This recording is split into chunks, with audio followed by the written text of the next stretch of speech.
hemos hecho lo que hicimos la sesión anterior, las últimas sesiones de martes y jueves, y ya una vez terminado eso, pues pasamos al detalle de las técnicas, que es donde vamos a tener mayor contenido de la forma como se aplican. Desde luego, en la ventaja de este espacio de reflexión que estamos teniendo es para tener contexto general de la forma en la cual cada una de estas técnicas pues tiene cabida dentro del proceso de la investigación y que ustedes desde ahorita, desde ya, tengan ese entendimiento de la forma en la cual estas cosas pueden apoyar el proceso, ¿verdad? Que estamos mencionando. Eh, la última ocasión, pues platicamos, revisamos el tema de la forma en la cual el alfa de Cronbach, técnica 1, se diferencia con respecto a la técnica 11 del análisis factorial. Y inclusive vimos un ejemplo muy sencillo, someramente, del análisis factorial. No sé si de ese tema recuerden que lo último que comentamos fue el asunto de la ortogonalidad que ocurre en el análisis factorial. El concepto de ortogonalidad, desde luego, no existe en el alfa de Cronbach porque el alfa de Cronbach no me genera componentes. Es decir, de los ítems que yo incluyo en el procesamiento del alfa de Cronbach, el alfa de Cronbach lo único que puede hacer es calcularme el índice de consistencia interna, que es el alfa de Cronbach, y además me puede sugerir en qué forma la eliminación de algunos de estos ítems pueden contribuir a mejorar el índice, el índice de consistencia interna, el índice de alfa de Cronbach. Ese es lo único que se puede lograr con el alfa de Cronbach, a diferencia con el análisis factorial. Uno de los elementos más importantes del proceso que se lleva a cabo en la técnica es la generación de los componentes principales. Y esos componentes principales buscan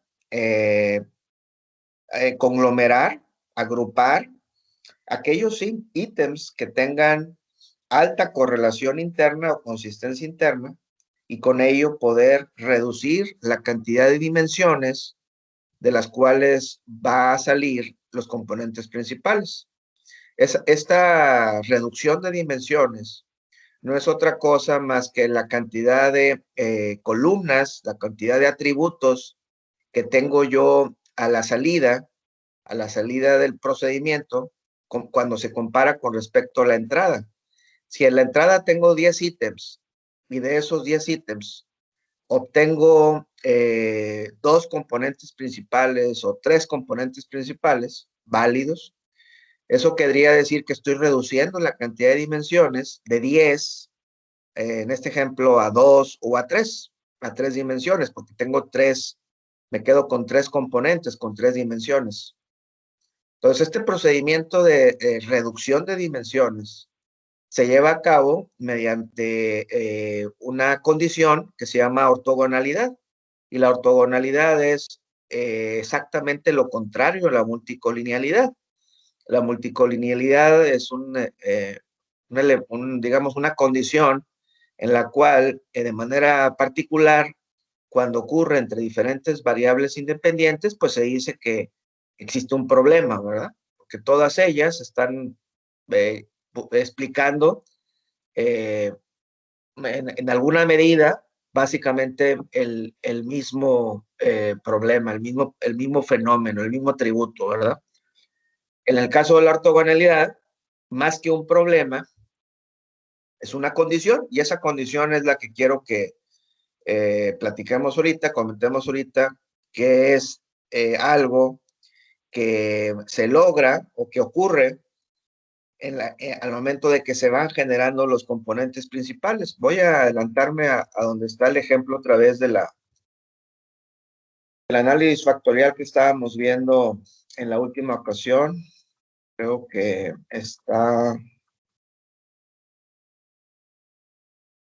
podemos tomarlo de aquí. En este ejemplo, estamos generando dos componentes principales válidos.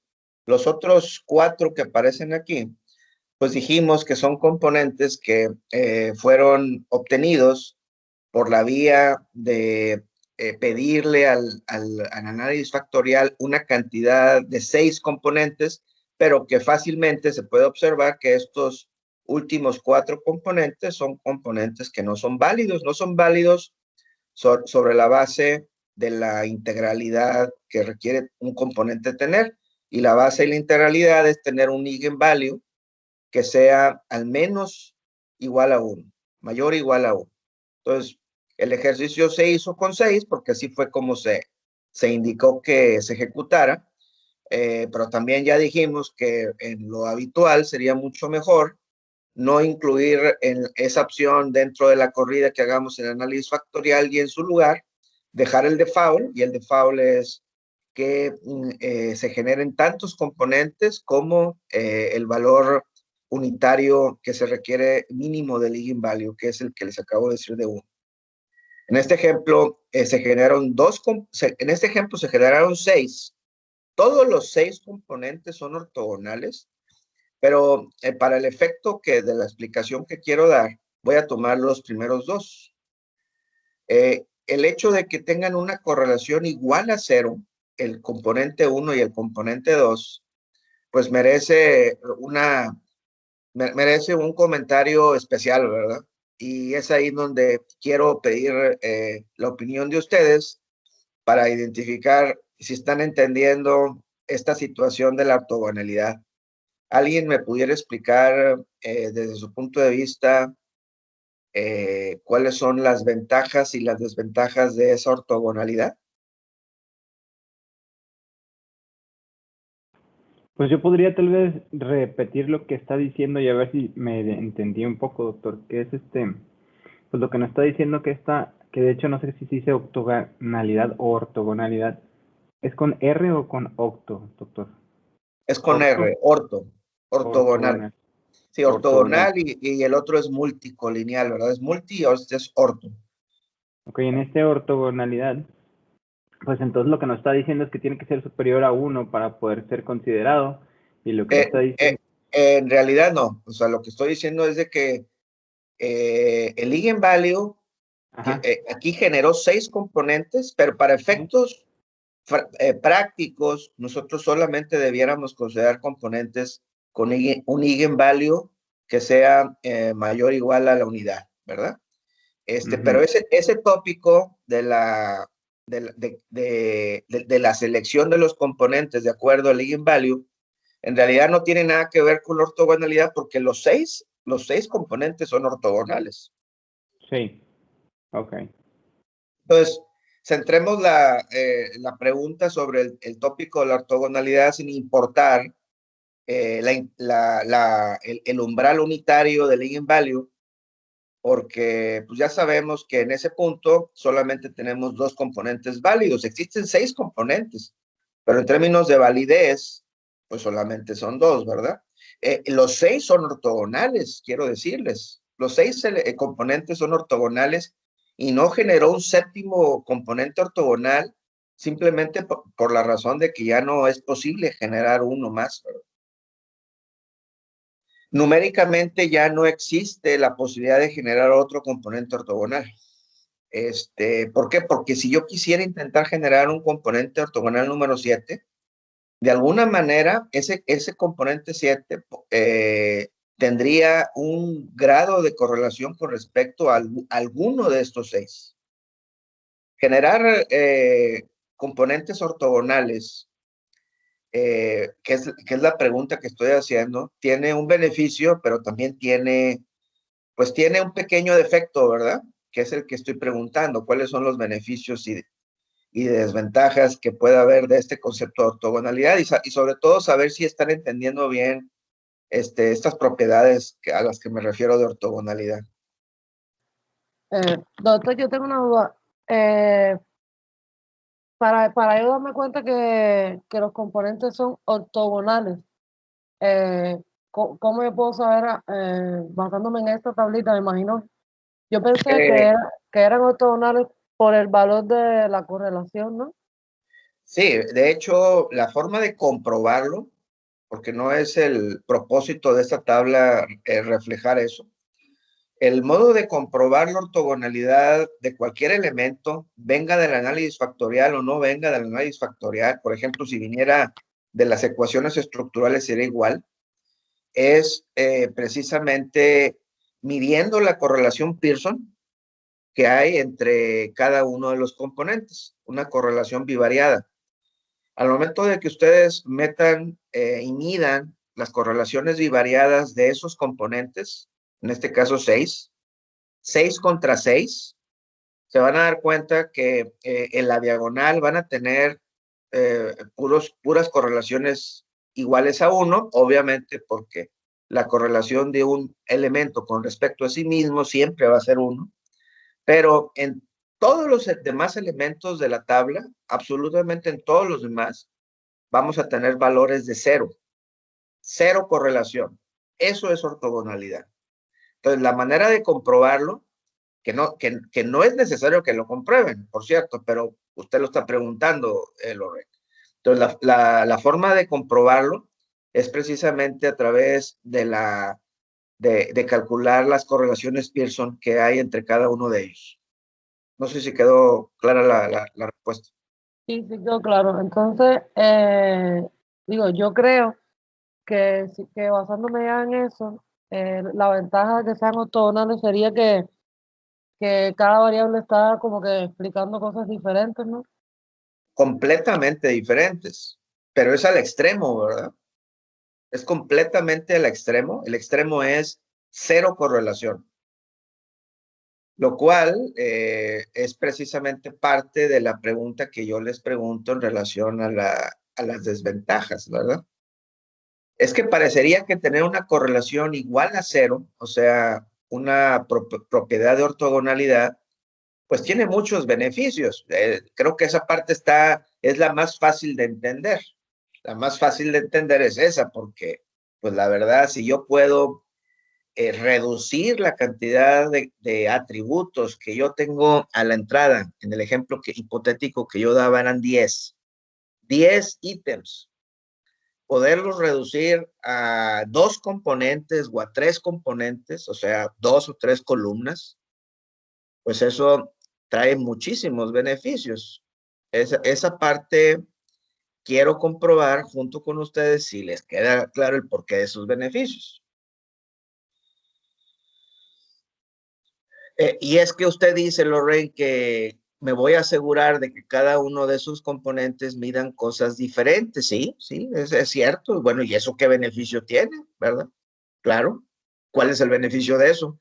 Parece ser una buena idea, pero no termina de explicarse el por qué es bueno eso. ¿Por qué es bueno tener menos columnas, 3 columnas que 10? Para hacer la pregunta más específica. ¿Por qué? No es en lo que ya había comentado usted, doctor, de que al simplificarlo y poder explicar mejor con menos variables somos más óptimos. ¿No va por ahí? Bueno, acuérdense que ya está, este tema me lo preguntaron el jueves. Acuérdense que aquí todavía no estoy resolviendo hipótesis de causalidad. ¿Están de acuerdo? O sea, este procedimiento del que estamos hablando aquí, que es el análisis factorial o el alfa de Cronbach, específicamente el análisis factorial, no busca, no tiene como objetivo resolver hipótesis de causalidad, porque no estamos relacionando aquí variables independientes con variables de respuesta, ¿verdad? Aquí no existe eso. Entonces, no sé, Irving, si lo que tú estás diciendo, pues te queda claro el por qué no aplica. Sí, sí entiendo, doctor. Estamos viendo análisis factorial y no estamos revisando lo que es esto de el modelo en sí, ¿verdad? Sí lo comprendo, gracias. Desde luego es digamos, un paso que es antes de lo que presuntamente va a ser un modelo de causalidad. sea en la regresión o sea en las ecuaciones estructurales. Es un paso previo. La pregunta es, ¿en qué me ayuda que yo llegue con 2 componentes en lugar de entrar con 10 ítems, verdad? Doctor, ¿no sería porque nos ayuda como a identificar cuáles van a ser los factores que sí van a influir en el modelo? Bueno, de hecho, saber los factores que se van a incluir en el modelo sí es correcto. Yo aquí lo voy a identificar. Esos 2 o 3 componentes van a ser las variables que finalmente van a entrar al modelo de regresión, al modelo causal. Eso es cierto. Pero analicen la aseveración o el comentario. En realidad, ¿en qué me ayuda? De nuevo la pregunta, ¿en qué me ayuda? En que en lugar de meter 10, meta solamente 3 columnas o 3 atributos. ¿Por qué me ayuda eso en lugar de entrar con 10? Doctor, pues cumple con la premisa que nos comentó de entre más variables mejor y menos ítems, en el entendido de que si tenemos una serie de variables donde vamos a medirlas, si son muchos ítems sería muy complicado a la hora de elaborar el instrumento. Bueno, de hecho, eso que tú comentas, Horacio, es cierto. Yo lo he mencionado de que siempre buscamos tener muchas variables y pocos ítems en cada variable, Desde luego, el hecho de tener yo muchas variables, que es una condición especial y es una condición deseada que yo les he venido sugiriendo, tener muchas variables. ¿En qué sentido se parece y está alineada al comentario que hago yo del análisis factorial? Bueno, está puesto en el sentido en que al hacer el análisis factorial, en lugar de acabar con un solo componente a fuerza, voy a acabar con 2 o voy a acabar con 3, lo cual 2 o 3 es mucho mejor que 1.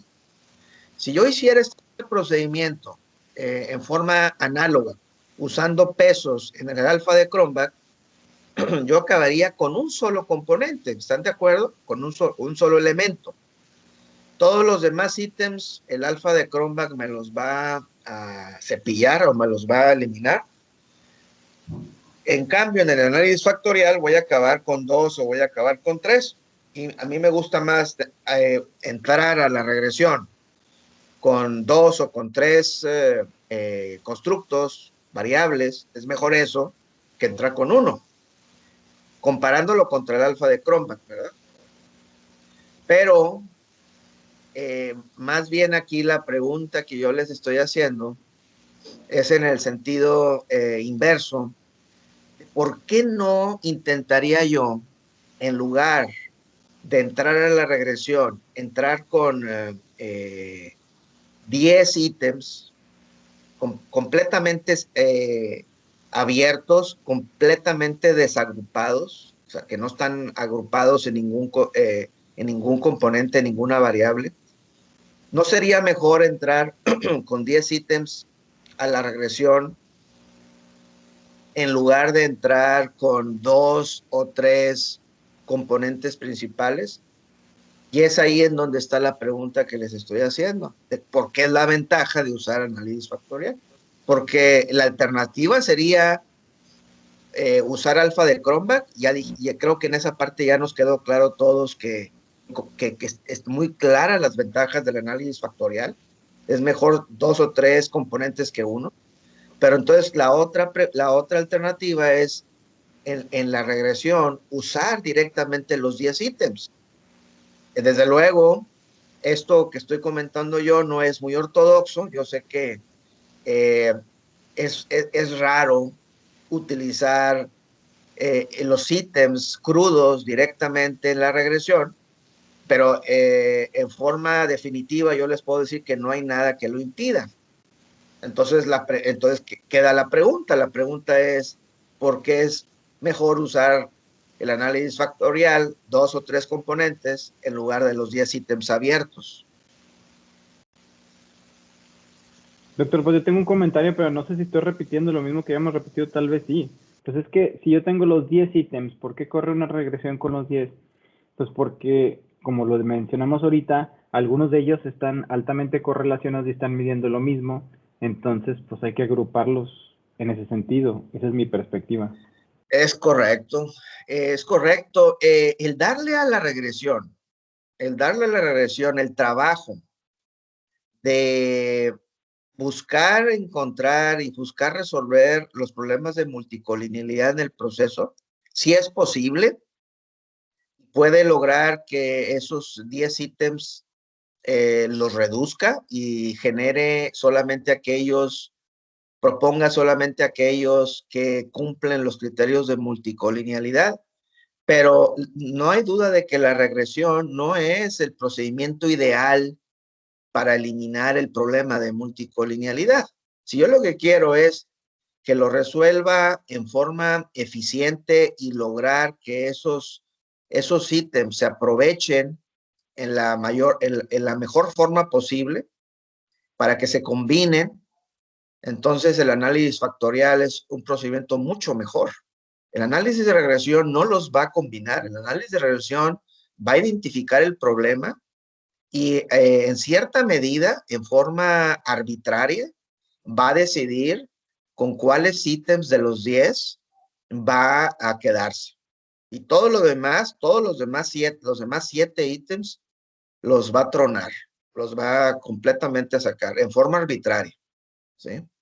Desde luego, este tema de la arbitrariedad de que les estoy hablando de la regresión es un tópico que vamos a dedicar mucho más tiempo en cuanto al contenido teórico, porque no es trivial este tema de la arbitrariedad con la cual la regresión decide qué variables quedan finalmente en la regresión. En muchas ocasiones es un poco más arte que ciencia, lo que se requiere para poder elegir cuáles son los factores que debemos eliminar de la regresión para evitar multicolinealidad. Si se fijan, estoy intercambiando el concepto de ítem con el concepto de variable o factor, porque en la regresión yo puedo usar ambos conceptos por igual. A la regresión no le interesa si estoy incluyendo un ítem o si estoy incluyendo una variable o si estoy revolviéndolas. Eso a la regresión le interesa muy poco. No es relevante, ¿verdad? Lo único que hace es arbitrariamente elegir y cepillar todos los que hagan falta, los elementos, sean componentes, factores, variables o ítems, con la finalidad de eliminar la multicolinealidad en forma arbitraria, ¿verdad? Entonces, no hay duda de que hacer que este proceso de limpieza ocurra en un paso previo tiene muchas ventajas. Es algo que ayuda muchísimo para que para que se aproveche lo más posible la información que hay de los 10 ítems originales, y con ello, al menos en el ejemplo que estoy aquí proyectando, al menos se conserve y se aproveche el 65% de la información de los 10 ítems originales, ¿verdad? Como se puede observar aquí, si yo uso estos dos componentes que salen del análisis factorial y los llevo a la regresión, estaré aprovechando estaré asegurando que el 65% de la información de los 10 ítems originales se aprovechen válidamente, infaliblemente en la regresión. Y digo infaliblemente porque estos dos componentes ya dijimos que son ortogonales.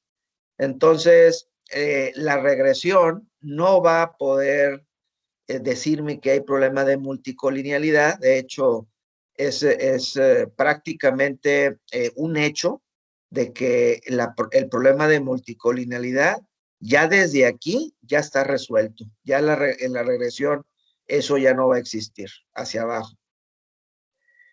¿Alguna pregunta hasta aquí? Suena muy claro, doctor. ¿Los demás? Sí, sí, doctor, está claro todo. Muy bien. Ok. Doctor, tengo una duda respecto a la tabla. En el entendido del ejemplo que puso, que eran 10 ítems y que esos 10 ítems se convirtieron en los 6 componentes que se presentan, el resultado de la tabla físicamente, o sea, visualmente, mejor dicho, ¿se vería así o se verían 10 números y los demás en cero? Sí, de hecho, esta tabla que estoy presentando, bueno, la que estaba presentando es una de las que salen del procedimiento factorial. Voy a explicar lo que tú me estás preguntando con esta tabla, que no necesariamente es la de los 10 ítems, capaz que van cambiando de ejemplo, pero fíjense aquí cuántos hay, aquí hay 6. ¿Sí los ven? 6 ítems. En este ejemplo fueron 6 ítems y se generaron 2 factores, ¿sí? Entonces, esta tabla es de las tablas más interesantes del análisis factorial, porque en esta tabla yo puedo saber cada uno de los ítems en cuál de los dos componentes cargó, ¿verdad? Déjenme checar a ver si hay otra tabla hacia adelante que me guste más. Esta es la tabla que está rotada, pero no está ordenada. Voy a regresarme a la anterior, esta de aquí. Muy bien. Entonces, si ustedes ven cada uno de los ítems, van a poder ver las cargas factoriales que este ítem tiene con respecto al componente 1 y al componente 2. Ya dijimos que el componente 1 y el componente 2, Horacio, son ortogonales, eso ya lo dijimos. Estos dos son ortogonales. Pero sin embargo, los ítems, cada uno de estos ítems, pues sí tiene una carga factorial que hipotéticamente puede ser asignable al componente 1 o al componente 2. En otras palabras, aunque estos dos factores no son correlacionados porque son ortogonales, no obstante, el ítem sí tiene una carga factorial. Existe algo que se llama rotación, que es parte del procedimiento del análisis factorial, que permite que estas diferencias que existen en la correlación Pearson o la carga factorial de cada ítem con respecto a los dos factores termine de decantarse. Y digo terminar de decantarse porque si yo tuviera que elegir este ítem, ¿a cuál de los dos factores lo voy a asignar? Porque no puede estar en los dos. Teóricamente, un ítem debería asignarlo únicamente a un solo componente, a un solo factor. Si se fijan en este ejemplo, hay muchas dudas, ¿verdad? Porque los dos números, las dos cargas factoriales se parecen mucho. Entonces, ese procedimiento de rotación es algo que se ocupa habitualmente para poder, cuando existen este tipo de diferencias que son pequeñas, ayudar al investigador a que defina a cuál de los dos factores cada uno de los ítems se va a cargar. Por ejemplo, en el segundo ítem es muy fácil darse cuenta de que este ítem carga en el componente 1, porque la carga factorial que tiene en el componente 2 es muy pequeña con respecto al componente 1.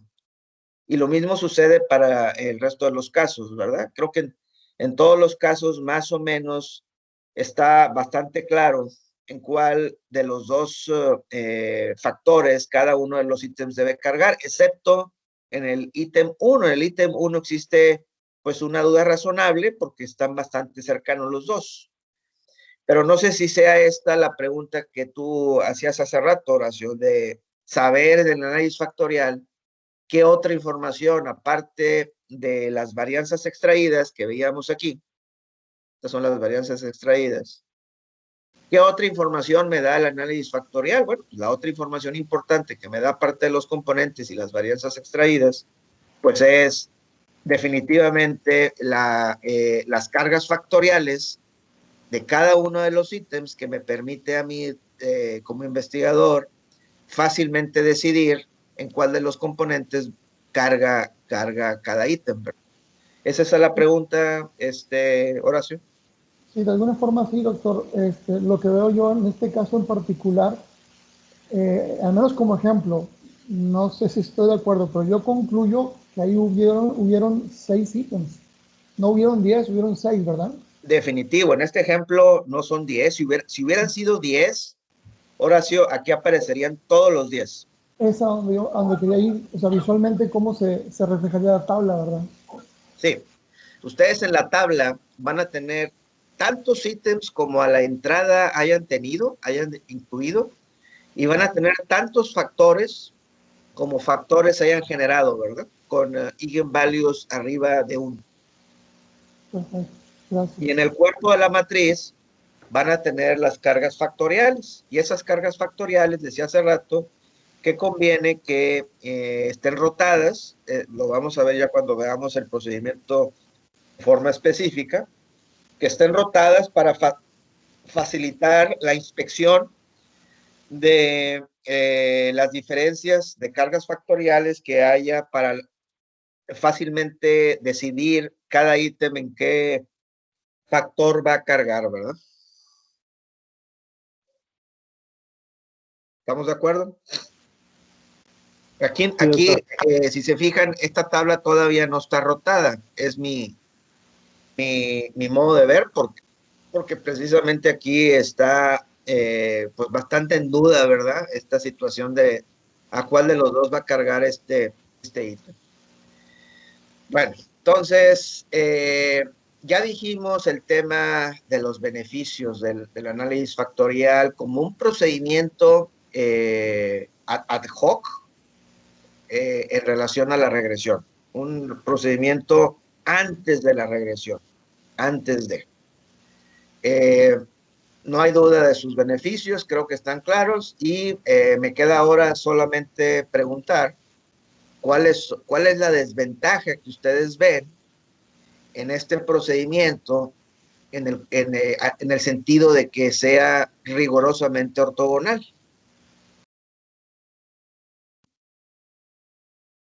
Porque aquí no tengo opciones. El procedimiento me va a generar tantos componentes, tantos factores como ortogonalidad sea posible, ¿verdad? Voy a regresarme a este ejemplo. Si se fijan, solamente generó 2 componentes ortogonales, ya no generó los demás. Los demás ya dijimos que no nacieron vivos. Pero ¿cuál es la desventaja de que sean rigurosamente ortogonales?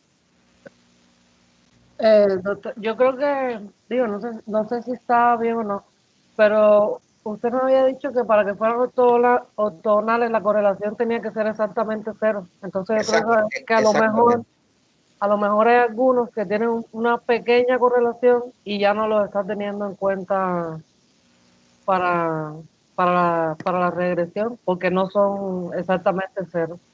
Es correcto, en el sentido de que esos componentes, al ser, y de hecho, ni siquiera tenemos que pensar en que en el componente 3 o en el componente 4. Inclusive, piensen ustedes en el componente 1 que entra en la regresión o en el componente 2 que entra en la regresión, el que está saliendo de aquí. Estos dos hermanos, estos dos componentes son completamente diferentes, son ortogonales, ¿verdad? ¿Ustedes qué piensan que pueda suceder en la regresión en relación a esa ortogonalidad? Yo creo que pueden pasar, en general, pueden pasar cosas buenas. La regresión va a recibir a estos dos hermanos ortogonales con buenos ojos, pero ¿qué creen que pueda pasar con la R cuadrada cuando estos dos componentes, siendo completamente ortogonales, obtuviese yo un modelo de regresión con un valor de R cuadrada? Imagínense que ese valor de R cuadrada para el ejercicio hipotético fuese de un 50% de R cuadrada o 55% de R cuadrada. Imaginen ese caso.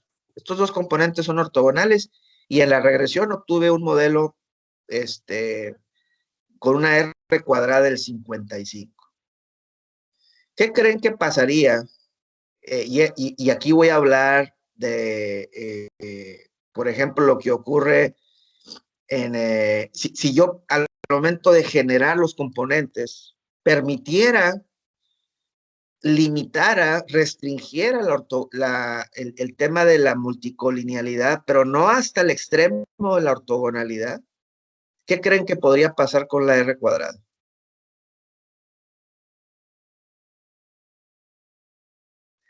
¿Creen ustedes que esa condición ya liberalizada, de que ya no estoy restringido a la ortogonalidad, creen ustedes que esa condición pudiera ser aprovechable en la regresión o en las ecuaciones estructurales para mejorar marginalmente la R cuadrada? ¿O creen ustedes que esa situación de nada va a servir?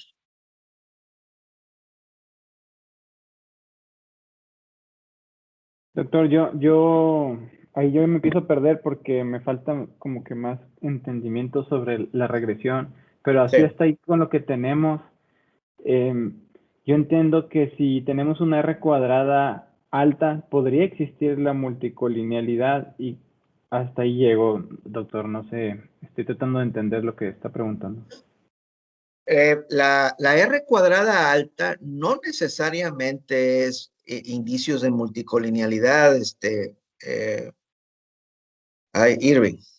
O sea, claro, entre más variables yo tenga en un modelo de regresión y que esas variables estén eh, correlacionadas, sí, en ese sentido aumenta la probabilidad de ¿cómo se dice?, de multicolinealidad. Pero ese es un camino, ¿verdad?, que existe y que se sabe. Teóricamente es conocido y está comprobado. También existe el otro caso en donde al aumentar la cantidad de variables independientes, la R cuadrada siempre va a aumentar, indistintamente siempre va a aumentar. La que no aumente es la R cuadrada ajustada y la F de Fisher. Lo vamos a ver esto más adelante. Y es por esa razón que el criterio de elección del modelo no necesariamente únicamente ocupa el criterio de la R cuadrada. Son 3 criterios, ya lo dijimos la sesión anterior. Dijimos que era la R cuadrada, dijimos que era la F de Fisher y dijimos que era el índice de condición de la multicolinealidad. Pero fíjense, mi pregunta no va en ese camino, en estos 2 caminos que acabo de decir y que lo estoy haciendo porque tú lo mencionaste, Irving. Mi comentario no va en ese camino. Mi comentario va en el camino de que yo estoy en un procedimiento anterior que se llama análisis factorial, entregando 2 hermanos, 2 componentes que son ortogonales, que están restringidos. Ya vienen restringidos desde el análisis factorial porque pues, son ortogonales. ¿Qué pasaría si yo tuviera la forma numéricamente, matemáticamente, de generar 2 hermanos que no necesariamente fueron ortogonales, que no tuvieran esa restricción de ortogonalidad? ¿Qué significa eso? Pues que se pudieran parecer tantito, ¿verdad? Digamos, yo pudiera incluir una restricción que diga que la correlación de estos 2 hermanos sea menor o igual al 20%, por ejemplo. Menor al 20% se me hace decente, se me hace natural, es un proceso natural. Estamos hablando de ciencias sociales, ¿verdad? Es imposible que encontremos en las ciencias sociales, en los comportamientos humanos, correlaciones ortogonales, correlaciones iguales a 0. Es un concepto teórico, ¿verdad? No es posible que ocurra. Entonces, bajo el ánimo de lo que acabo de mencionarles, de no restringir en forma tan rigorista las correlaciones, ¿qué creen que pasaría con la R cuadrada de la regresión? Imagínense que es el mismo modelo, lo único que estoy cambiando es qué tanto se parecen estos 2 hermanos. ¿Ustedes creen que el no limitar tanto la ortogonalidad me ayudaría o no me ayudaría a mejorar la R cuadrada?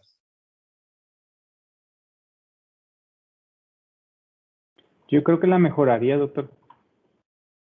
Claro, y es que es completamente lógico e intuitivo lo que estamos comentando, porque en la medida en la cual libero parte de esas restricciones, el modelo de regresión, la R cuadrada, va a tener más espacio numérico para incrementar, para maximizar la R cuadrada. ¿Sí? ¿Sí me explico? O sea, es obvio, ¿verdad? No hay duda de que si tengo más opciones de cómo combinar a los hermanos, a estos dos hermanos, que no sean exactamente opuestos, pues la R cuadrada va a tender a subir. No esperaría que fuera demasiada la diferencia, pero a lo mejor de un 55% de R cuadrada puedo llegar a un 60-65% de R cuadrada, ¿verdad? ¿Por qué? Porque estoy liberando en parte las cadenas que traigo de la ortogonalidad, ¿verdad? ¿Algún comentario hasta aquí? Yo estoy claro, doctor. Bueno. Yo también. Ahora, esto es importante, compañeros, porque ustedes cuando utilizan el procedimiento de análisis factorial, lo utilizan ad hoc, o sea, lo utilizan previo a la regresión, ustedes están aceptando los beneficios que ya dijimos en el primer apartado, pero están completamente renunciando a los otros beneficios que acabo de mencionar ahorita último. Estos beneficios de permitir cierta, de ser tolerante a cierto nivel de correlación entre las variables o entre los ítems, al aplicar el procedimiento de análisis factorial ad hoc, o sea, previo a la regresión, ustedes prácticamente ya renunciaron a ese beneficio, ya no lo van a tener. Y eso, pues con todas las consecuencias de la R cuadrada, ¿verdad?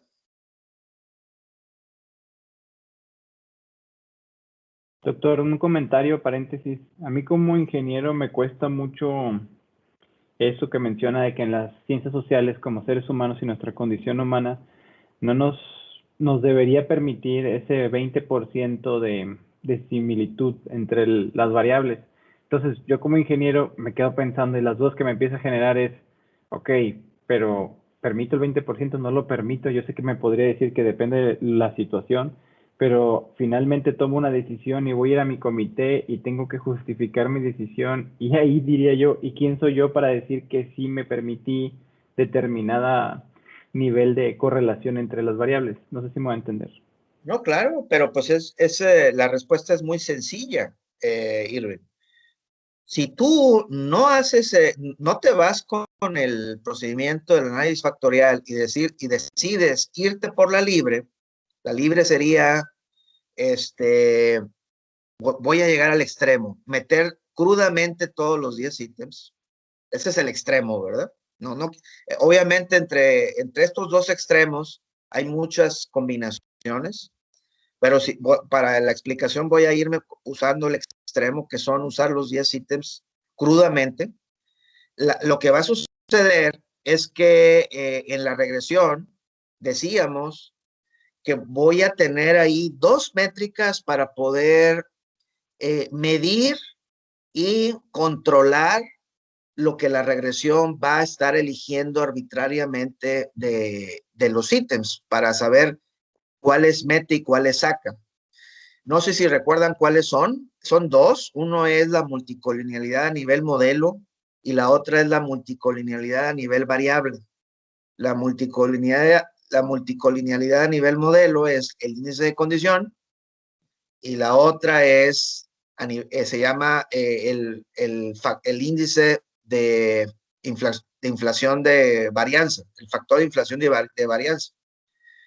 Esos dos me van a ayudar a mí, esas dos métricas, a poder ser tolerables, digamos, a tener una respuesta de hasta qué momento voy a permitir que haya en los ingredientes que tengo en la regresión, llámese los ítems o los factores, yo ahí puedo tener espacio, voy a tener, digamos que espacio para poder, Irving, decir, ¿sabes qué? Sí existe algo de correlación entre los ingredientes, entre las variables, entre los ítems, sí existe la correlación, pero dado a la métrica que estoy obteniendo del índice de condición y dadas las métricas que estoy obteniendo del factor de inflación de varianza, en ninguno de los dos, de las dos métricas estoy encontrando problemas de multicolinealidad. ¿Por qué? Porque en el índice de condición, el umbral es 15 y yo estoy obteniendo valores menores a 15, y en los factores de inflación de varianza, el umbral es 5 y todas mis métricas están abajo de 5.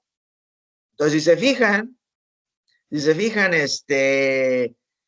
si me voy por la libre, todavía tengo un poquito de juego numérico porque tengo esos umbrales que mientras no los toque, no los viole, pues voy a poder seguir justificando mi resultado y seguramente la R cuadrada va a ser mayor, ¿verdad? Va a ser mayor a que comparado con el otro camino en el cual me fui puritanamente por el análisis factorial, puritanamente en el sentido de que yo ya resolví el problema de multicolinealidad para siempre, es completamente ortogonal, cero multicolinealidad, pero pues definitivamente lo que yo esperaría obtener en las R's cuadradas, pues va a ser algo menor, ¿verdad?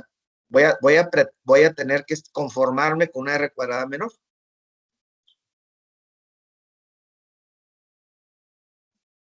Contesté la pregunta, Irving, este tema de hasta qué punto ser tolerable con las correlaciones, desde luego, no solamente tiene implicaciones prácticas en la regresión para efectos de maximizar la varianza explicada, la R cuadrada, no solamente tiene ese aspecto práctico en la decisión, sino que además en ciencias sociales, a mí me parece absurdo el estar restringiendo temas de ortogonalidad. Se me hace completamente ilógico, absurdo y fuera de la realidad.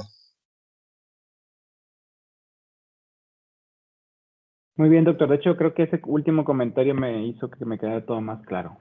Muy bien. Los dos son importantes porque la R cuadrada también va a ser diferente, ¿verdad? La varianza explicada que yo voy a reportar.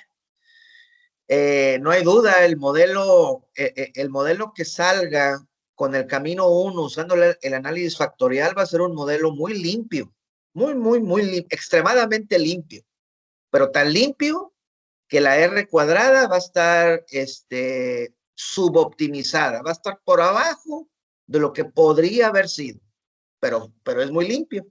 En cambio, el otro modelo, el modelo en el cual, en el caso extremo opuesto, me fui por la libre y no utilicé el análisis factorial y me fui con todos los ítems crudos, pues ahí tengo mucho más manejo, tengo muchas más opciones y si soy cuidadoso al hacer la limpieza, voy a obtener una R cuadrada potencialmente mayor.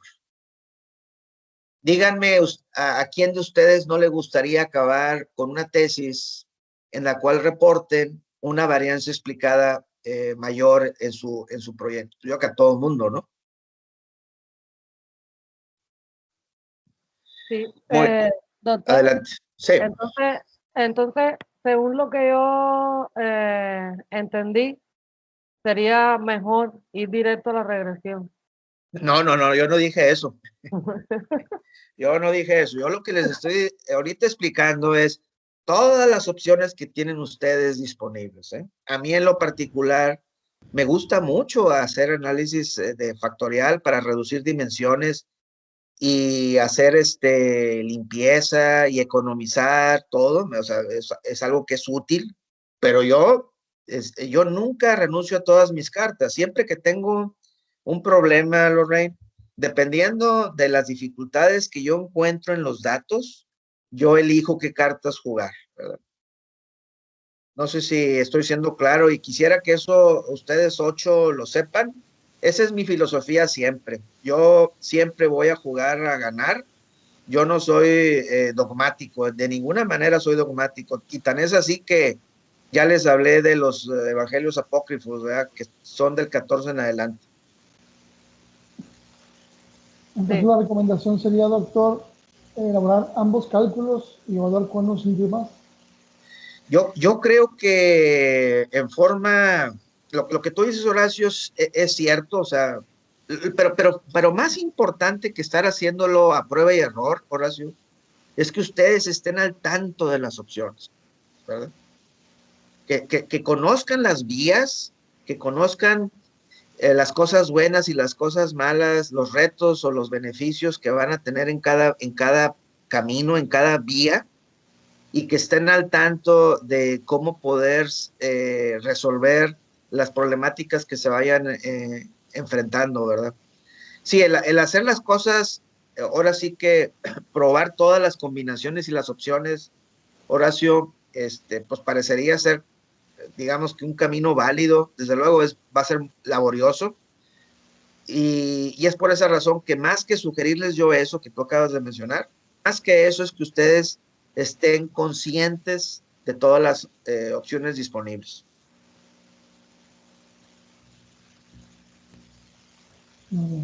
¿Hace sentido lo que les digo? Sí, doctor. Sí, doctor, está claro. Sí, doctor, gracias. Bueno.